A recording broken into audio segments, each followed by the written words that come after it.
বন্ধুরা, একজনে কয় তুই যে কৃষকের বিডু সারস, কৃষকের বিডু কি মানুষের দেহে? আমি ওই বাইরে কইতেছি, হ্যাঁ ভাই, দেহে। কৃষকের বিডু সবাই দেহে, কারণ কৃষকরে সবাই বালা পায়। কারণ কৃষক হইল আমাদের দেশের মূল্যবান সম্পদ। যারা কৃষকরে বালা না পায় এরা নিজের মায়ের শত্রু, এরা নিজের দেশের শত্রু, বুঝছো?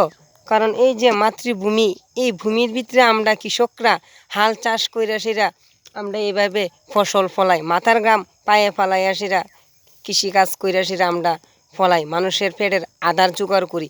কৃষকরে বালা পাইতো না, তাহলে কারে বালা পাইব? দেশের চুরেরে বালা পাইব? কারণ আমরা কৃষকরা সারাদিন পরিশ্রম করি, নিজের ভবিষ্যতের চিন্তা কোনো করি না, নিজের চেহারার চিন্তা করি না। কারণ আমরা চাই কেমনে কৃষি ফলাইতাম, কেমনে বেশি করে ফলানের লাগে, কারণ বেশি করে ফলালে তো মানুষে খাইতে হইব। যে সময় সবজি কম তাহে, এ সময় সবজির রেট 400-500 টাকা কেজি তাহে। আর যে সময় আমরা ভালো করে ফলাইতে পারি এ সময় তো সবজির রেট অনেক কম তাহে, অনেক গরিব মানুষ তারা কিনা খাওয়ানোর ক্ষমতা তাহে। আর বেশি রেট থাকলে তো তারও গরু অনেক কষ্ট হয় সবজি কিনা খাইতে। হ্যাঁ ভাই, আমার বিডু সবাই দেয়, কারণ আমি একজন দেশের কৃষক।